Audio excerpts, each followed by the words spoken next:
Instituto Ling apresenta Abertura da exposição Marina Camargo, A Certa Sombra. O vídeo a seguir apresenta uma conversa entre a artista Marina Camargo e o curador Paulo Miada, no auditório do Instituto Ling, um ambiente com capacidade para 89 pessoas. Marina e Paulo estão sentados em poltronas com estofado cinza no lado esquerdo do palco, separados por uma mesinha redonda com 2 taças e garrafas com água. Ambos usam microfone de mão. O palco, mais largo que profundo, tem piso de madeira clara. A parede, ao fundo, é coberta por uma cortina preta. Marina Camargo, a artista responsável pelas obras, é branca, de pele clara, magra, na faixa dos 40 anos. Os cabelos castanhos são escuros, lisos, repartidos à direita, passando um pouco dos ombros com as pontas repicadas. Tem rosto oval, olhos castanhos, nariz e lábios grandes. Marina usa óculos de armação coruja em formato ovalado, azul escura. Está de blazer preto aberto sobre blusa branca, calças jeans pretas dobradas até as canelas e botinas marrons. Durante quase toda a conversa, permanece com uma das pernas cruzadas. Paulo Miada, o curador, é branco, de tez morena, de compleição média na faixa dos 30 anos. Os cabelos castanho escuros, quase pretos, são curtos, lisos e finos, ajeitados displicentemente. Tem o rosto redondo, olhos escuros levemente puxados e barba preta. O bigode e o cavanhaque são mais cheios e volumosos que a barba nas bochechas. Paulo usa óculos de armação redonda e dourada. Está de cardigã azul marinho aberto sobre camiseta preta, calças beges de alfaiataria, meias verde escuras e sapatos pretos. Ao longo do bate-papo, cruza as pernas alternadamente. No centro do palco, à direita e atrás de Marina e Paulo, um enorme telão retangular exibe o banner da exposição, com uma das obras da série Fluxos. Trata-se de um mapa antigo, em preto e branco, demasiadamente sombreado por linhas grossas, curvas e abstratas, traçadas em nanquim preto. Os caminhos em nanquim atravessam o mapa em múltiplas rotas até o limite das margens, sobrepondo-se às finas linhas verticais e horizontais que definem longitude e latitude. A área central é a menos encoberta, já a faixa superior é quase inteiramente preta. A maior parte dos dados cartográficos é ininteligível. Poucos nomes não estão encobertos, como Gaudos, Dionisíades, Braicos, Saros. No canto inferior direito, a escala do mapa indica 1 para 4.250.000. No cabeçalho do banner, o texto: Ministério da Cultura, Instituto Ling apresentam Marina Camargo, A Certa Sombra. No rodapé, os logos de Lei de Incentivo à Cultura, Patrocínio Crown, Realização Instituto Ling, Ministério da Cultura, Governo Federal, Brasil, União e Reconstrução. O vídeo alterna 4 ângulos de filmagem. Ora destaca Marina ou Paulo, ora os dois, ou ainda eles diante da plateia sentada, vista de costas. Mais espectadores chegam à medida que a conversa avança. Boa noite a todas, a todos, a todos. Obrigado pela presença aqui no Instituto Ling, neste sábado à noite. Obrigado, Marina, pela oportunidade de trabalhar junto e de estar junto aqui. E eu sou Paulo Miada, sou curador e trabalhei com a Marina aqui na exposição, num processo que não foi contínuo, mas que não, acabou se tornando longo, porque ele foi feito na temporalidade pandêmica, pós-pandêmica, entre pandêmica. E a gente vai conversar um pouquinho no momento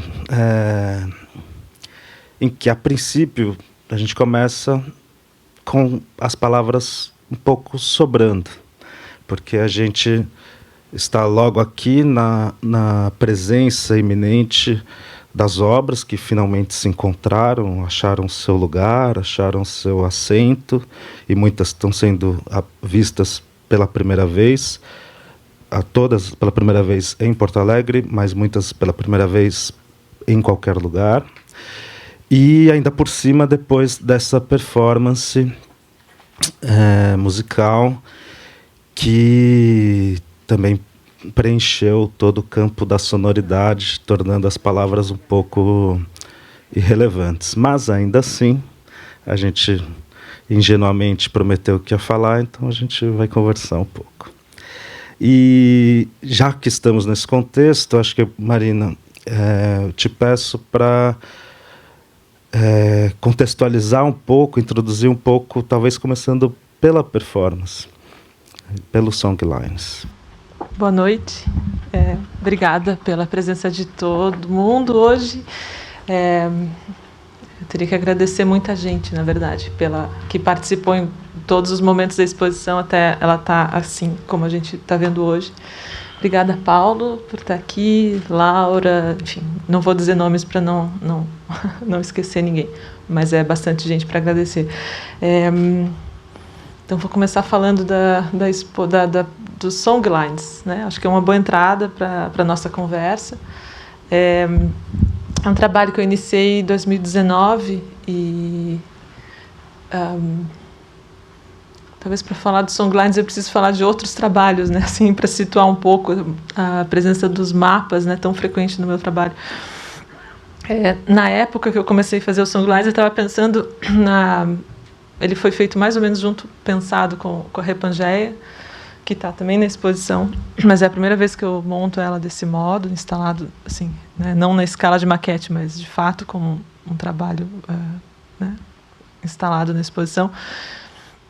Naquele momento eu estava muito impressionada com a dimensão de como que os continentes têm uma certa fluidez, né? O mundo, a gente entende ele de uma ordem estática, mas na verdade existe uma certa fluidez, um tempo, se a gente conseguisse perceber o tempo geológico, né, esse movimento, existe uma fluidez contínua, é como se o mapa estivesse sempre em transformação, né?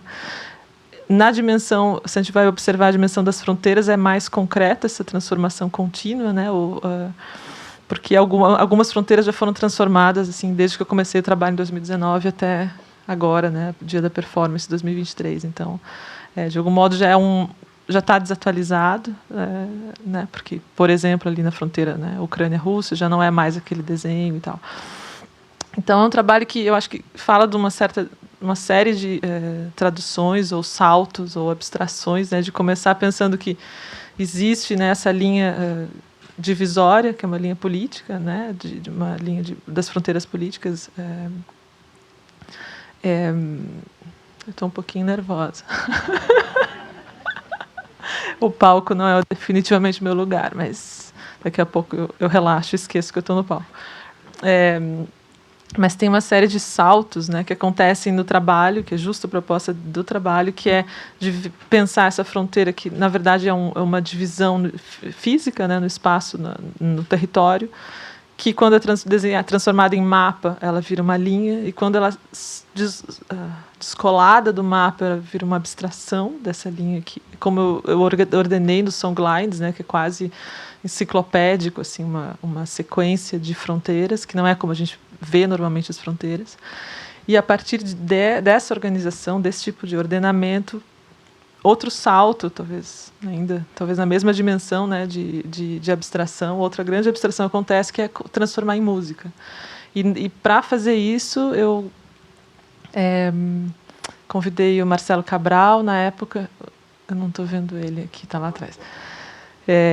Na época a gente se encontrou em Berlim, ele estava morando lá, então a gente fez as duas primeiras músicas, né, a fronteira América do Sul e Europa. E anos depois a gente concluiu o trabalho, e sempre, para mim, tinha esse desejo de um dia apresentar como uma performance ao vivo, que finalmente acabou de acontecer. Obrigada, Marcelo. Honra imensa. E acho que, né, nesses saltos, né, tanto da realidade, da divisão do território para o mapa, do mapa para a linha avulsa, né, abstrata, disso para a música. Eu acho que no fim acaba sendo quase que uma, não sei, talvez né, como um pano de fundo, tem uma visão meio utópica mesmo, né, de acreditar que as fronteiras não poderiam talvez não existir numa, enfim, acho que existe algo ali de utópico nesses saltos, né, de abstração. Quer me interromper, Paulo? Por favor, senão eu vou ficar falando. Vou seguir. Eu fiquei pensando hoje no quanto a gente ouvia uma sequência de acontecimentos musicais e eu tentava calcular quantos 1000 quilômetros a gente tinha acabado de escutar. E a gente tem falado esses dias,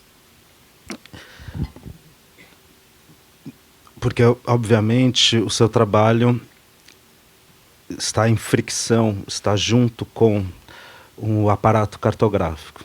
Um aparato que é técnico, que é ideológico, que é de poder, que é uma arma de guerra, uma arma de controle, e também uma linguagem codificada com a sua própria história. Mas, enquanto estamos falando de cartografias e mapas, estamos falando de desenhos. E até que ponto o que há de mais estruturante do gesto do desenhar, ou do impulso do desenhar, é de certa forma devolvido ao campo cartográfico, aos esforços de mapeamento, na medida em que você permanece junto com essa linguagem, né? E acho que a performance hoje nos ajudou um pouco você falou em saltos, né, a ver isso dando cambalhotas. A gente conversava um pouco. Onde é que começa o desenhar?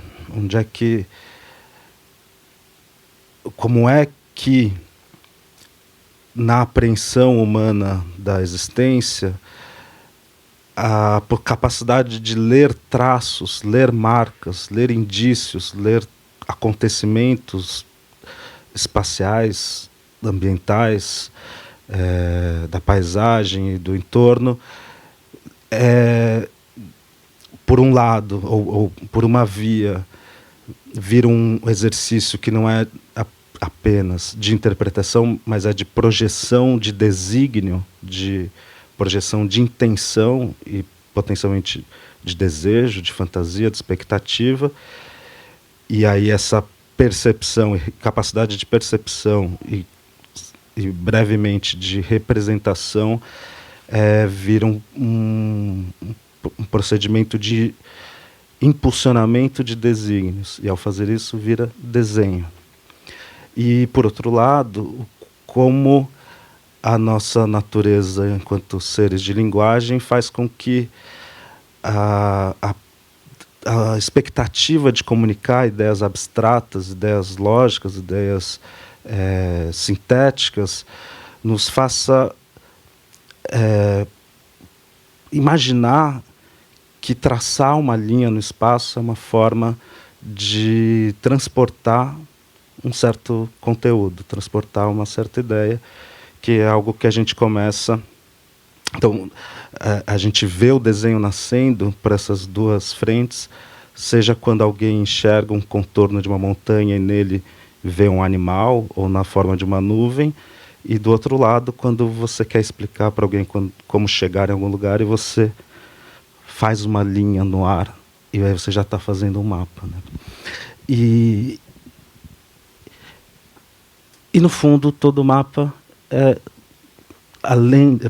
fronteira, é limite, é controle, é registro, é projeção técnico-científica do espaço-tempo, mas é também desenho. E aí o que a gente vê, para quem reparou, eu já tinha visto antes, logo aqui do lado, da entrada do auditório, são esses livros / partituras em que você extrai as linhas do mapa, as linhas de fronteira terrestre, que talvez sejam a expressão mais cortante do processo cartográfico, porque ela efetivamente estabelece limites, estabelece diferenças, pontos de controle, seja para seres vivos, seja para objetos, mercadorias. E você as extrai, as cataloga, as coloca em ordem, e ao fazer isso é como está fazendo processos que são da ordem catalográfica, enciclopédica, técnica, mas acaba, ao invés de prender ainda mais o que estava preso, ou que serve para criar prisões, acaba liberando essas linhas para que elas possam ser outra coisa. E aí, com a ajuda inventiva do processo musical, que é também um processo de não só expressão de desígnio, mas compartilhamento de desígnio, essas linhas se soltam e ganham o direito de ter outra vida, né? Então, eu te pergunto, eu acho que 90% das conversas sobre o seu trabalho começam com alguém te perguntando por que mapas. Então eu te pergunto um pouco mais atrás, eu te pergunto por que o desenho, como começa a sua relação com o desenho e como você vê o desenho transbordando de múltiplas formas ao longo da exposição. Agora ficou mais difícil ainda de responder. Mas eu queria só comentar já, eu começo a responder. Quando você falou de liberar as linhas e elas, né, se moverem, terem uma outra vida, eu acho que de algum modo isso acontece com os mapas nessa exposição. Ao menos nos trabalhos reunidos aqui, assim, que eles vão numa certa ordenação de serem distorcidos, dobrados, né, redobrados. E alguns trabalhos mais recentes, eu tenho a impressão de que os próprios mapas vão saltando por eles mesmos, assim, meio que conduzindo uma própria história, um pouco já numa outra ordenação, assim. Como desenho, é mais difícil mesmo de pontuar, né? Eu acho que sempre tem uma invenção quando a gente começa a tentar pontuar o início de alguma história, assim, que permanece até hoje, como, né? Porque mapa, porque desenho é sempre uma invenção, mas eu talvez conectasse com os trabalhos bem iniciais que eram que eu usava muito a letra, né, o texto já se desmanchando, que eu acho que é um procedimento de algum modo, de alguma ordem parecido com o que eu faço com os mapas hoje. E hoje mais cedo eu até comentava desse momento assim que aconteceu por total acaso, de estar na época ainda da faculdade com retroprojetor, uma lâmina de retroprojetor com texto, enfim, numa aula de história da arte, e esse texto de repente começou a se soltar, se descolar da lâmina por um erro da impressão, enfim. E foi uma situação constrangedora na hora, mas depois, claro, que eu me diverti, guardei essas lâminas, porque as letras grudavam na minha mão e eu perdi a apresentação ali sobre o barroco mineiro ali na hora.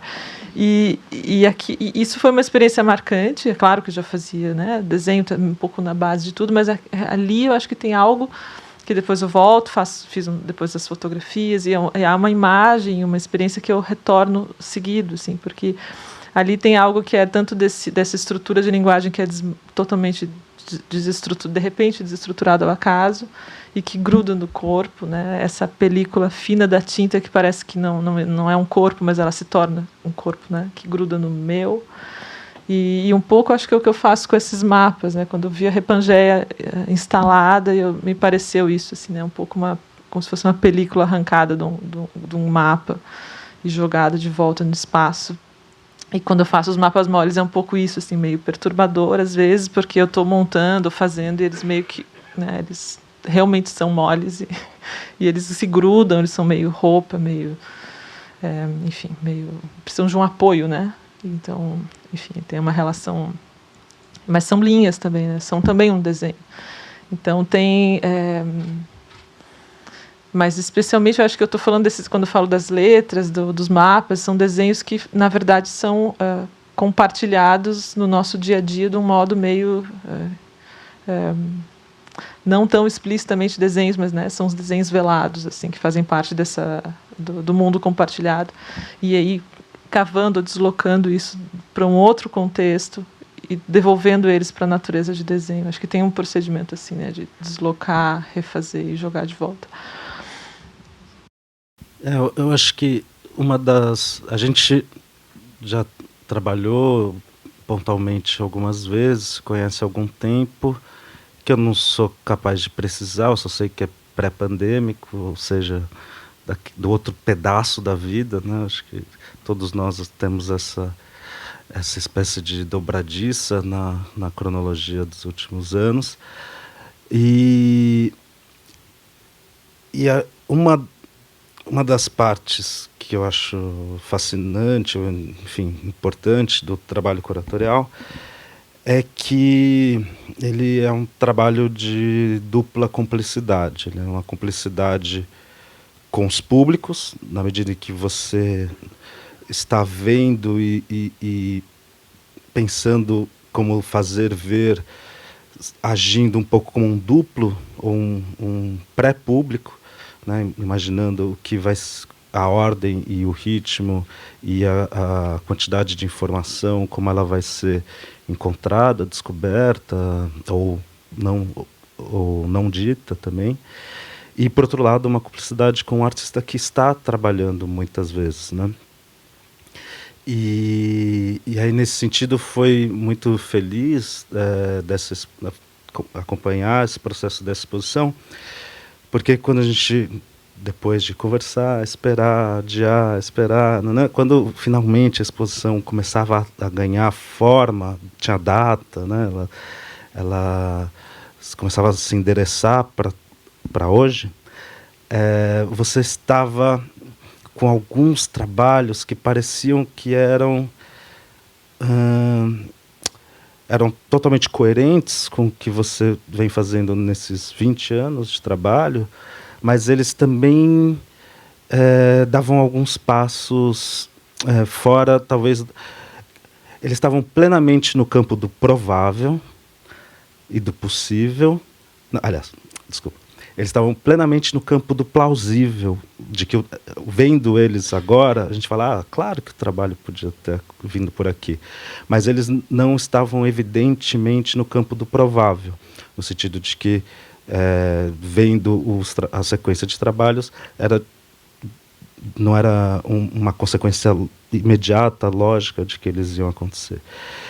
E são justamente esses trabalhos que você mencionou agora, em que a sua relação com os mapas, ela tem um certo nível de invenção, ou de jogo, ou de espontaneidade, muito aberto. É um jogo de regras abertas. E é uma relação com fronteiras, bordas, territórios, posterior à experiência dos mapas moles. Porque nos mapas moles a gente está perante a um peso do mapa que segundo certas convenções, que tem suas prioridades, suas hierarquias, mas e que ao se fazer mole, ele pesa e o seu próprio peso o deforma, ou ele consegue se configurar apesar do próprio peso, sempre num estado de precipício. E agora, para apontar para vocês, acho que nós dois estamos imaginando a mesma coisa, a gente está falando principalmente do grande painel de madeira com pintura preta que nos recebe. Para chegar aqui, vocês tiveram que caminhar por todo o corredor aqui do Ling em direção a ele. E também falando principalmente das pinturas coloridas que estão aqui no final dessa mesma parede. E nesses trabalhos o jogo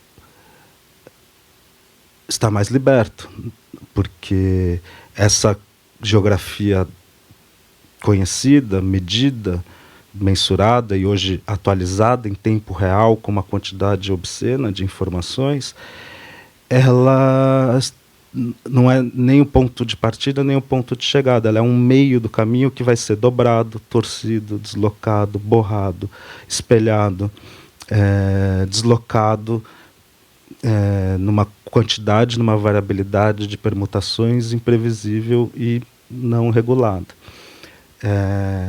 E aí eu acho que a graça de ver esse processo acontecendo é que a gente pôde olhar para isso e escolher não só assim, lá em algum momento do processo a gente teve a chance de falar, bom, então isso aqui a gente ainda não entendeu, deixa para depois, vamos fazer um conjunto em que todas as relações estão mais controladas. Mas a gente foi pelo caminho contrário e falou, isso aqui vai ser mais ou menos o que vai organizar a nossa escolha dos trabalhos anteriores. E vamos fazer mais, e fazer maior, ou investir mais para que isso realmente não domine a exposição, mas esteja muito forte, esse gesto, esse nível de jogo esteja muito fortemente colocado e possa transformar o modo como a gente olha os trabalhos dos períodos recentes. E aí eu acho que rolou. Não sei como que você lê agora que a gente tem a exposição fora da maquete, fora da planta. Eu acho que faz muito sentido os trabalhos.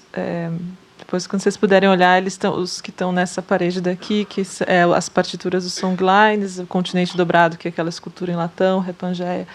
Eu acho que os trabalhos desse momento, que são todos ali de iniciam em 2019 terminados depois, existe uma certa... Eu estou ainda nesse momento de reproduzir, de algum modo, a geografia e distorcer, né? Refazer a partir dessa... De algum modo, ainda respeitando, né? Uma forma dos continentes ou das fronteiras e jogando com isso. E tem, de fato, um momento que eu não sei precisar qual, mas que tem um avanço nesse sentido. Eu acho que é quando eu começo a fazer geografias desdobradas, que acabou... eu fazia esses desenhos normalmente menores, e o Paulo, quando viu, assim, né, na exposição em fevereiro, em São Paulo, ele depois fez como provocação, mas e se fosse muito grande, né? Assim, não dessas dimensões, mas muito maior. E eu comprei o desafio e acho que foi super importante, assim, não só pelo resultado, mas pelo processo, né? Assim, de expandir nesse espaço, né? O desenho nessa proporção, que é uma experiência totalmente diferente. Mas eu faço esses trabalhos a partir de... Eu criei um certo sistema de moldes e dobras, que é bem ordenado ainda, como um mapa, talvez, um outro tipo de sistema de representação. E depois que eu uso esse sistema, aí, enfim, vem um monte de opções e escolhas aleatórias, né, em questão. Eu acho que aí, vendo esses continentes se transmutando ali, né, se transformando, eu acho que, enfim, é um pouco que eu não sei se eu já comentei hoje agora, mas já comentei em outras conversas ao longo do dia, que já foram algumas, mas que a minha percepção é que os próprios mapas começaram a ganhar um protagonismo, como se fossem corpos de verdade, assim, com vida própria, né? Então, eu acho que vai um pouco no sentido do que tu estava falando também, né? Não me lembro mais a pergunta, mas... acho que também... saber tem perfil para talk show. Saber de você, se também para você olhar esse momento do trabalho, de alguma forma te permite olhar diferente para os outros trabalhos que teoricamente já estavam assentados. Eu acho que sim. Eu ainda não assimilei, não é questão de assimilar, eu acho que eu não entendi por completo desde que eu terminei a exposição, mas eu fiquei emocionada de ver, assim, né, esses trabalhos reunidos, e são momentos, pensamentos, de experiências muito variadas, de momentos diferentes. Mas eu acho que sim. Eu acho que tem uma diferença na velocidade da experiência de percepção que é oferecida para vocês, né, para o público. Se vocês vão caminhando aqui pelo corredor em direção a esse grande mapa na madeira, ali de longe, ainda mais com a situação do café, do restaurante, as mesas, as cadeiras, de longe ele quase... A gente já de longe vê, é um mapa mundi, né? E nessa escala, nessas cores, para mim evoca uma coisa assim, é tipo a sala da ONU, esse tipo de ambiente assim, que está cheio de mesas, cadeiras, você tem um grande mapa formal, como que em geral já há pelo menos 600 anos, 500, 600 anos, salas com muitas mesas, cadeiras e grandes mapas são espaços de poder. Então você remete a essa imagem. E aí quando você vai se aproximando do trabalho, você vai vendo que as coisas estão bagunçadas, que as coisas estão fora do lugar, que alguém embaralhou um signo de poder, de controle e consciência territorial. Os mapas moles, eles são um pouco ao avesso. A experiência acontece em ordem contrária. Você vê o Repangeia, sobretudo, de longe, e ele também está numa condição de algo que você encontra de longe, tem que se aproximar. De longe é uma mancha, de longe é um borrão. É quando você vai se aproximando que você vai reconhecendo que esse borrão também é feito de formas reconhecíveis, conhecidas, que nos é apresentada desde da primeira infância, pelo menos desde o século, dos últimos 3 séculos, é uma imagem que é apresentada para as pessoas muito cedo, a imagem do planeta, né? Eu acho que uma coisa que eu já falei inúmeras vezes, mas hoje à noite não, é um pouco é como que a gente, trabalhando com um mapa, né, há tanto tempo, fui entendendo assim, né, o quanto que no desenho de um mapa há invenção, não só nos meus, mas mesmo no dos cartógrafos, aqueles mapas que a gente tem como uma projeção mental do que é o mundo, né? Essa projeção que é uma compartilhada por todos, e o que a gente tem de dar isso é o mapa mundi representado, de tal modo que a gente não consegue mudar o tipo de projeção cartográfica, porque a gente já não entenderia como o nosso mundo, né? Então tem algo que é tão sólido, né, nessa imagem compartilhada, desse desenho de mapa. Mas a verdade é que mesmo para os cartógrafos, se trata muito de invenção, né, e de recortes de narrativas, né, do que eu quero falar, especialmente o que eu não quero falar, o que eu vou esconder, o que eu vou apagar. Um exemplo assim que não está no meu trabalho, mas está no mundo, né, que acho que é bem evidente, é que a gente tem a ideia, por exemplo, que o Google Maps ele dá conta do mundo todo, né, mas até pouco tempo, quando teve as Olimpíadas no Rio, várias comunidades não apareciam no Google Maps, eram grandes zonas verdes, como se fossem parques, né, naturais, como se o Rio de Janeiro fosse um grande parque natural. Então, esse tipo de questão assim, ainda é presente, né, não é só uma questão de recurso retórico, mas é real, assim, né, e condiciona modos de a gente entender o mundo. Então, quando eu vou mexendo nesses desenhos, eu tenho noção, né, que tem questões políticas que estão ali, que não necessariamente é minha primeira intenção, mas obviamente estou jogando com isso também. Questões narrativas, o que eu estou apagando, quem que eu estou colocando no centro, qual dimensão qual projeção vou usar, e qual tamanho vai ter a África, qual tamanho vai ter a América do Sul, qual a relação entre esses continentes, como eles, né, o que é esse vazio desse oceano entre os 2 continentes, que não é um vazio, né, o que conecta. Eu acho que um pouco vem esse trabalho Fluxos, vem muito desse pensamento, né, que os continentes eles não existem assim avulsos, só como recortes, né, geográficos, mas existem em relação, né, e muitas vezes, especialmente pensando na América do Sul, a África talvez seja a relação entre, né, esse entre seja tão relevante quanto o próprio território. Então, acho que o trabalho Fluxos, o que estou mostrando aqui já é um desenrolar de outros tantos desenhos, e inclusive de mapa mole, tem a ver com isso, né, também. E só... Quer falar? Me interrompa? Não, só ia comentar que tem uma coisa do processo, que eu não sei se o quanto que é óbvio para todo mundo, mas eu inicio no desenho. O desenho não é só nesse sentido expandido, né, falar que tudo é desenho, não é tão amplo assim, mas de fato é desenho sobre papel, e a partir disso recortes e maquetes e dobras, de fato nessa dimensão, inicia nessa dimensão, né, do mapa pequeno, e depois vai sendo projetado para outros materiais, outros espaços, dimensões e tal. E também é uma experiência, a experiência cartográfica também é uma experiência de crença. E a gente tem aqui uma exposição de obras feitas nos últimos 4 anos, e os últimos 4 anos não foram quaisquer 4 anos, não foram só 4 vezes 365 dias, especialmente para quem vive no Brasil, no planeta inteiro, mas no Brasil como que a gente diz, com agravantes. Foram anos que duraram muito e também com muitas experiências de precipício.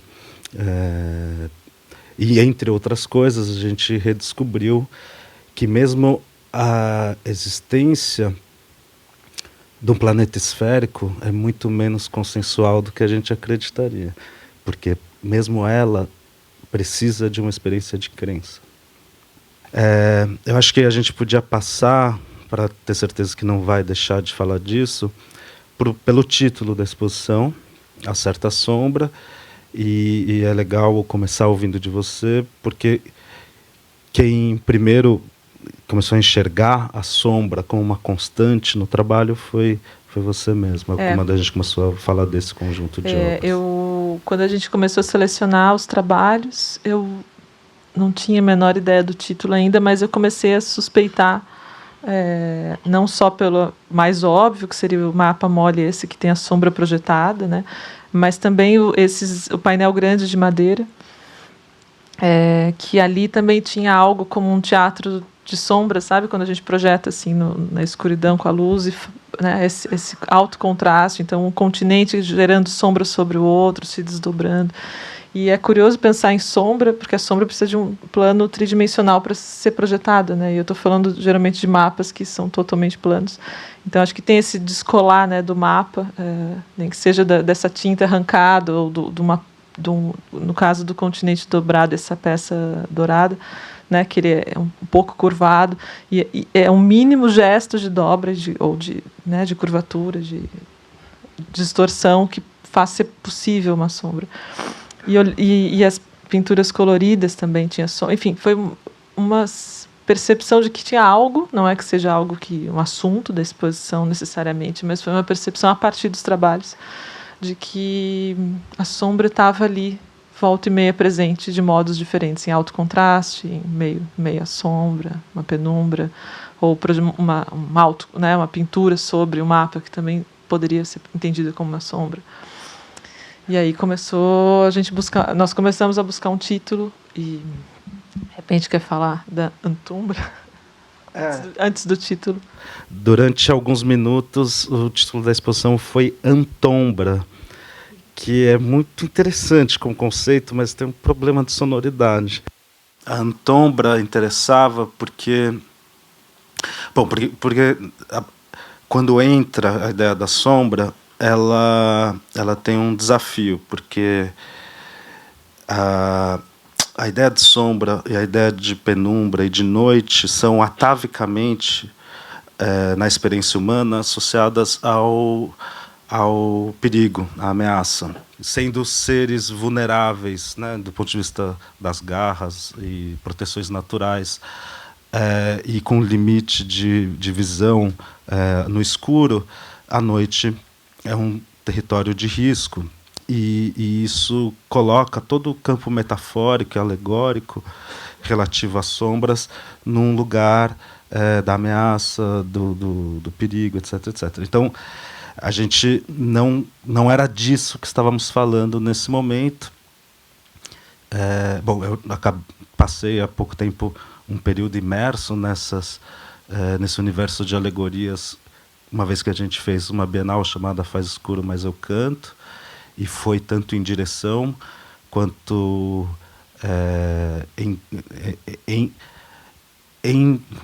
ao encontro e de encontro a essa metáfora ao longo da Bienal. A gente ficava tentando utilizá-la e recusá-la, né? Então, mas nesse caso a gente não queria não era sobre ela, sobre essa metáfora atávica da escuridão. Mas E aí a ideia do eclipse pareceu importante, porque o eclipse é uma experiência de sombra que pode ser altamente simbólica, pode ser altamente assustadora, não à toa, em inúmeras culturas e povos, eclipses são interpretados como sinal de que algo aconteceu ou de que algo vai acontecer de grande efetividade, seja nas vidas individuais, seja dos povos. E, portanto, pode ser algo a se temer, mas, ao mesmo tempo, o eclipse é uma oportunidade muito importante para a história da nossa capacidade de mesurar o universo em que nós vivemos, porque a passagem de um corpo opaco diante de um corpo luminoso, a duração que ela tem, quando ela acontece, a frequência que ela acontece, nos diz muito sobre as distâncias e os tamanhos das coisas no cosmos. E então a gente pensava, dá para reagir ao eclipse querendo fugir dele, dá para reagir à sombra querendo estar fora dela, sair da penumbra, ir para a luz, mas dá também, né, na física ótica, para ir para a antombra, que não é sair da penumbra, mas é ir mais longe na penumbra. Então, se você tem um corpo luminoso e um corpo opaco, finge que esse é opaco, você aqui estaria na sombra, na penumbra, na sombra, aliás, do eclipse, mas se você for mais para trás, você entra na antombra, onde você continua vendo a luz coberta pela opacidade, mas você começa a ver, quando você vai longe o suficiente, você começa a ver a luz pelo halo, você vê ao redor do corpo opaco, você enxerga o eclipse e a luz passando por trás. E era um pouco o tipo de relação que eu intuía que estava em jogo no seu trabalho, uma relação nem de ficar com medo da imprecisão e do caráter arbitrário, do caráter inventado dos mapas e, portanto, tentar corrigi-los e criar um mapa perfeito que está atualizado e evita qualquer erro ou opacidade, nem dar as costas para a possibilidade cartográfica e ignorá-la e fazer qualquer outra coisa sem nunca mais olhar para trás. Era muito mais uma questão de mudar a posição referencial, chegar um pouco mais perto ou um pouco mais longe para deixar aparecer alguma luz ou alguma outra informação além do que costumeiramente a gente deixa de ver ou deixa de mostrar. A solução foi... eu propus a gente pegar emprestado esse título de uma poesia do Borges, do livro Elogio da Sombra. E não é, enfim, a poesia em si não tem necessariamente relação com o que a gente estava pensando, conversando com os trabalhos, mas o título, eu acho que ele dá uma direção, né? Ele não explica, não diz o que exatamente é essa sombra, que eu acho que não é a ideia, mas dá uma direção para a exposição. Agora está mais fácil de passar a palavra. E sendo Borges, ainda que o poema propriamente vá por outro caminho, é sempre bom ter Borges por perto quando a gente está falando de mapas, sendo ele quem nos lembrou que um mapa perfeito, um mapa que fosse tão completo quanto o mundo, seria um mapa inútil, porque já temos o mundo. E o mapa é útil ou é potente justamente porque ele elege que pedaços, que aspectos, naquele dia, naquele contexto, nós queremos guardar, mostrar, compartilhar. Eu acho que antes de pensar só em mapas, né, os mapas eles estão falando de uma representação, de uma visão, ou como se, né, tem um mundo que a gente circula, paisagem, e se a gente sobe num eixo vertical, tem essa visão de topo, né, de onde se formam os mapas, ainda que os primeiros mapas tenham sido feitos em bibliotecas, mais imaginados do que vistos, mas eu estou falando especificamente do mapa do Mercator, né, que ele fez uma projeção muito fiel ao que a gente, como se fosse uma visão de satélite, mas não foi apenas com cálculo e relatos a partir dele, né.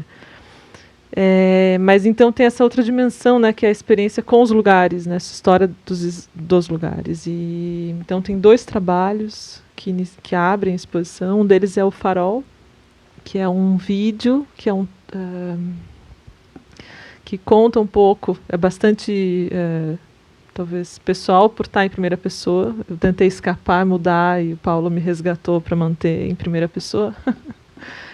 Contando um pouco sobre tanto uma questão física que acontece na cidade, né, de Maceió, que é uma história de extrativismo ao longo de 4 décadas, que desestruturou parte da cidade, e isso em relação a uma... eu vou traçando uma relação com a memória, né, com uma reinvenção da memória, e como que a memória também é incompleta como esse solo. Então, e aí a imagem, bom, vocês podem ver o vídeo, não preciso descrever. Então é um trabalho que não é assim, sobre mapa. Eu acho que eu sempre acho importante incluir algum trabalho que não seja, porque embora eu trabalhe muito, né, obsessivamente atualmente com mapas,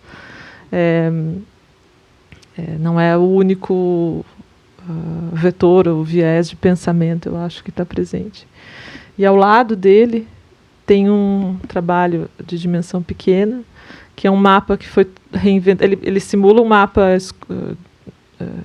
uma cópia de um mapa, mas na verdade ele é um mapa totalmente reinventado, assim, mantendo, talvez hackeado mesmo.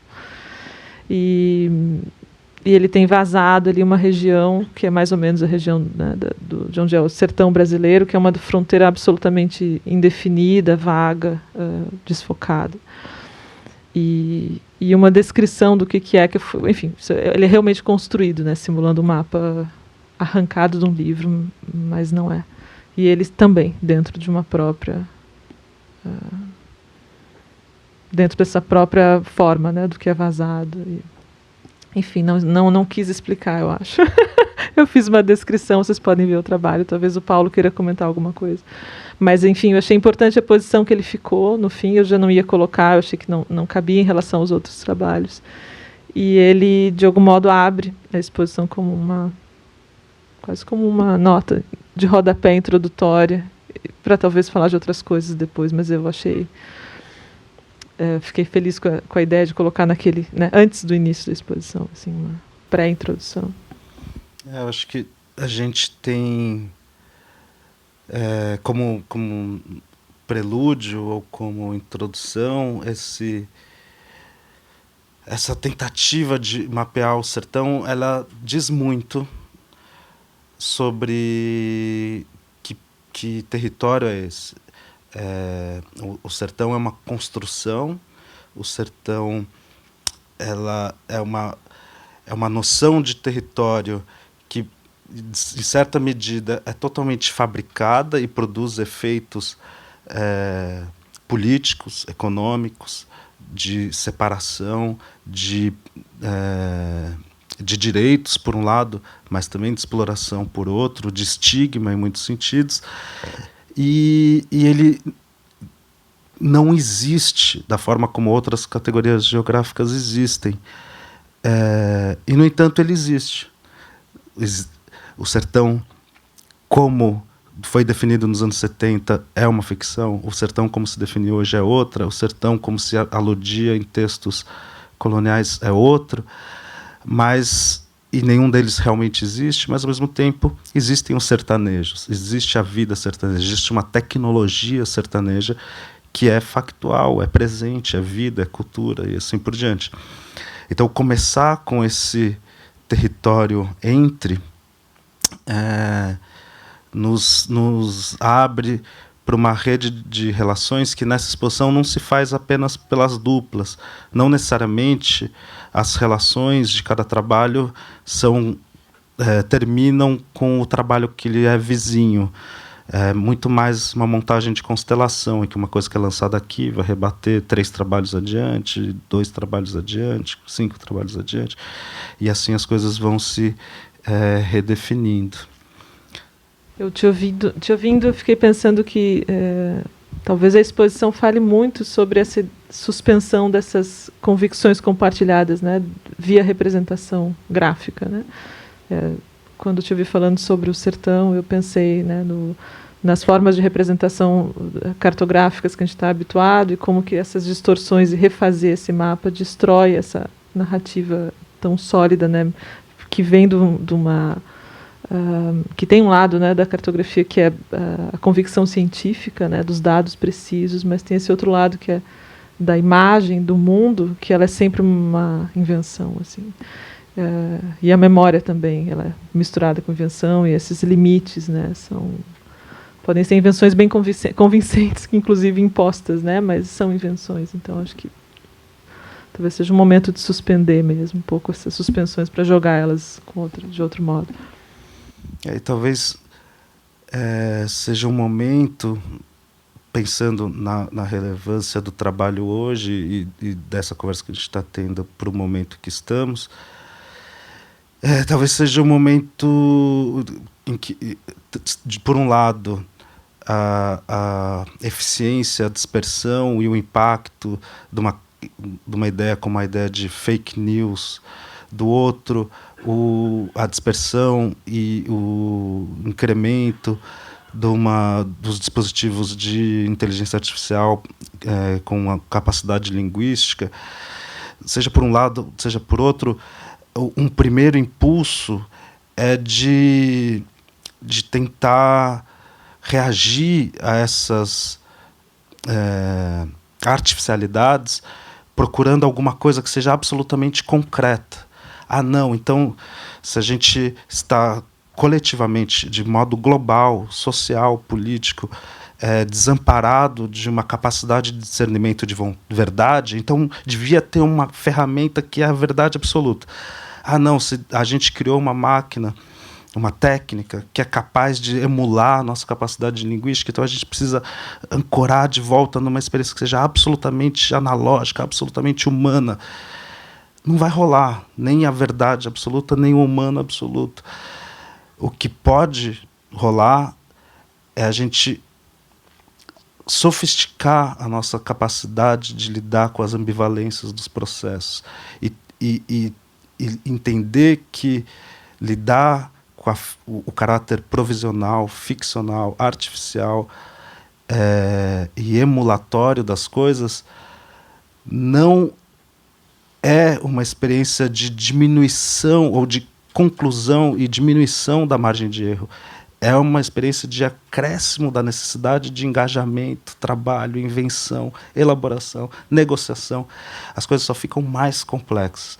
E eu acho que o seu trabalho nos dá uma chance de lidar com algo que chegou na nossa geração. Quer dizer, quando todos nós nascemos, o aparato cartográfico, por exemplo, já estava aparentemente consensual, aparentemente algo indispensável para a existência humana, mas ele pode ser reaberto, ele pode ser também visto e vivido como algo em disputa, em invenção, em elaboração, como um jogo, como uma troca, como um campo de imaginação. De preferência no desenho ou nas formas, não de fato nas fronteiras reais.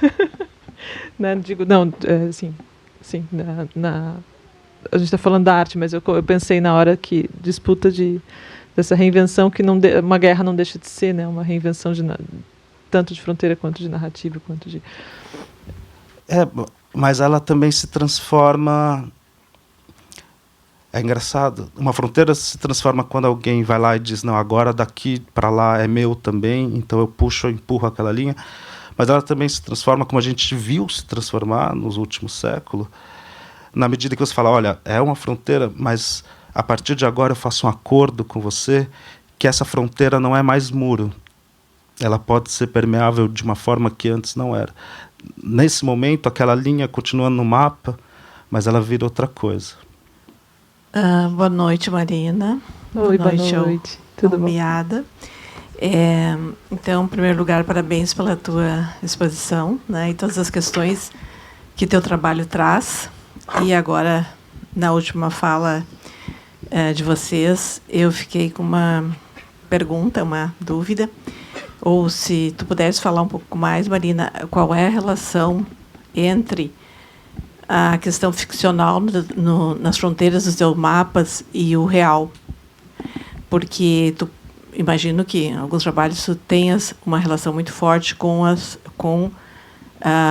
as fronteiras reais dos mapas, reais do que estão colocados nos mapas, porque a gente sabe que isso é muito esse conceito é muito largo. Mas, então, eu queria saber qual é essa relação ficcional, né, e real nas fronteiras dos seus mapas. Eu não sei se exatamente a questão é ficcional, se eu talvez tenha falado alguma coisa que deixou confuso. Eu acho que é mais no sentido de uma invenção, no sentido narrativo mesmo, né? Assim, nem estou falando dos meus mapas, mas de mapas em geral, né? De como que, por exemplo, os mapas medievais, eles vinham contando, eles narravam não só sobre o espaço, mas o tempo também, né? Então, o quanto que o que a gente entende por científico, ele na verdade ele é carregado de invenção, que é uma narrativa de um espaço, de um momento, de um interesse histórico, econômico. Um exemplo muito simples, assim, mas aqui muito concreto para mim, é o quanto que a projeção, por exemplo, a representação da Europa em geral, ela está maior do que de fato né? Por exemplo, na projeção Mercator, que é a mais compartilhada, e ela não é que não seja uma projeção tão bem feita que a gente usa há praticamente 500 anos. Então, não é um problema da projeção, mas uma questão, né, da assimilação. Então, a Europa ali está maior do que ela de fato é, e os europeus, de fato, entendem o seu mundo dessa dimensão maior, né? Que joga para uma questão de importância, de mais importância, de mais privilégio. Então, acho que é mais nesse sentido de uma invenção e de jogar com isso, né? Assim, então, reduzir, tentar buscar outra proporção para os continentes, talvez apagar, talvez recriar outras conexões entre continentes e criando outras narrativas. Eu acho que a questão da ficção, não sei, talvez não seja uma boa palavra para isso, assim, mas é invenção, né? De quanto que tem de, por se tratar de um desenho do mundo, né? Ele inevitavelmente ele tem um tanto de invenção. Se tem invenção, enfim, pode ter algo que não seja tão correspondente em relação ao mundo, mas eu não estou botando suspeitas sobre todos os mapas, não é para nada isso, assim, mas é mais tentando enfatizar o que é a distorção nessa tradução, né, de um globo tridimensional para um plano, e quando se faz essa tradução, a gente precisa fazer escolhas, né, de onde vai ser distorcido, qual projeção, e é justo ali onde está, assim, como onde dá um bug, né, onde dá alguma coisa, não é tão fácil assim, como é que eu vou esticar essa parte, porque a projeção perfeita não é que ela não exista, mas a gente não entende o mundo como mundo. Na verdade, essa aqui é uma questão, né? A nossa imagem do mundo ela é muito sólida num tipo de projeção. Então, é mais nesse sentido, né? Na invenção desse desenho e em pequenos erros, né? Então, fazer um pequeno giro na percepção e voltar à estranheza desse pequeno erro, assim, mais do que inventar uma ficção, né? Assim, as fronteiras, no caso dos Songlines, eu realmente tentei ser o mais fiel possível, inclusive na proporção, cada 1,5 cm, 100 quilômetros, né? Então, não garanto que seja perfeito, pode estar cheio de erros, mas eu busquei, de fato, uma precisão ali, em vários trabalhos, é isso. Eu acho que é só nos trabalhos recentes que eu, de fato, talvez me jogue nessa experiência de desdobrar, redobrar, reinventar, expandir, de um modo menos comprometido com a representação, né, compartilhada dos mapas que estão nos atlas, que eu tenho lá um monte de atlas. Em geral, eu parto desses materiais e vou refazendo, né, repensando aquilo.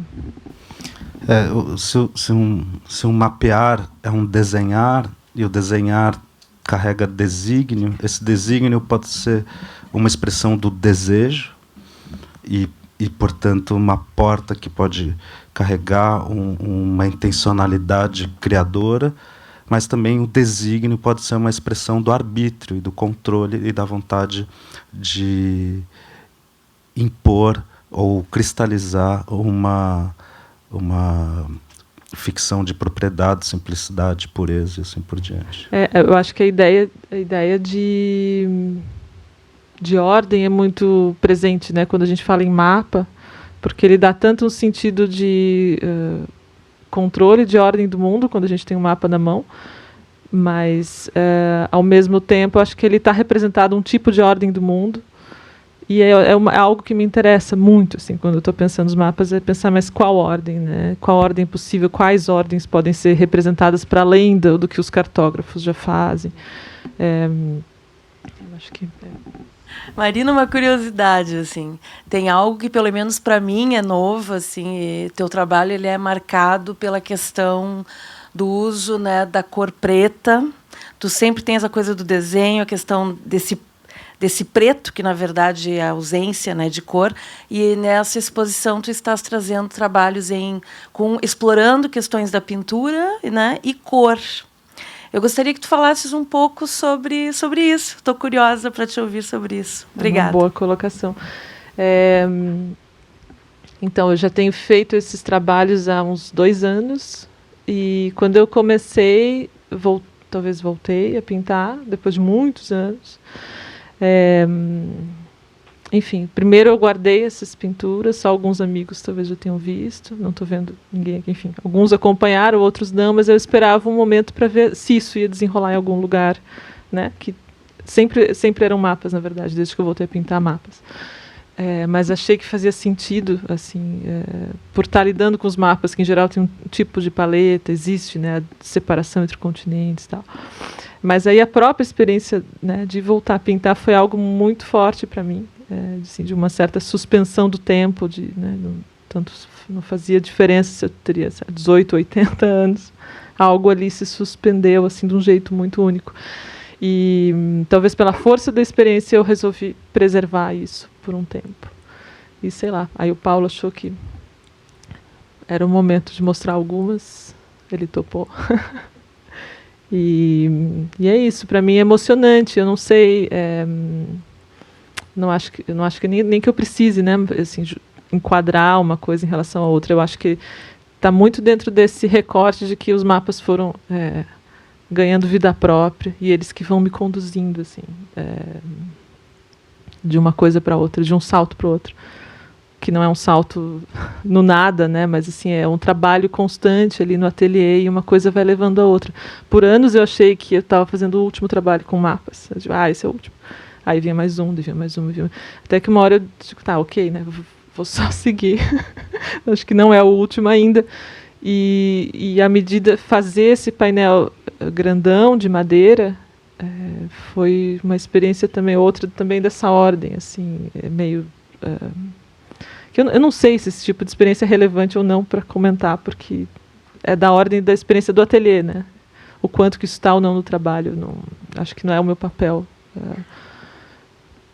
falar, mas enfim, foi pintar esse painelzão grande, foi também outra. Então é isso, é uma coisa do trabalho o trabalho continuado, né? E uma coisa vai chamando a outra, se desdobrando a outra. Do mesmo jeito que os mapas moles vão um acontecendo em relação ao outro, e aí eu tenho sonhos que eu estou virando um mapa mole. Pesadelos. Enfim, é uma coisa assim... Mas cada giro desse abre um outro convite para o nosso lado, também para o lado dos visitantes, né?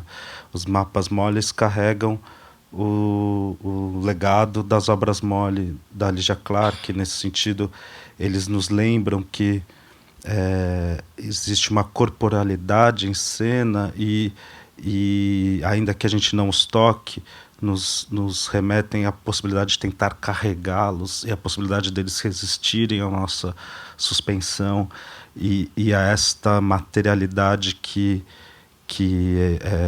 um dia foi vida, né? Foi planta, foi seiva de planta e que foi processada nesta coisa escura, pesada e elástica.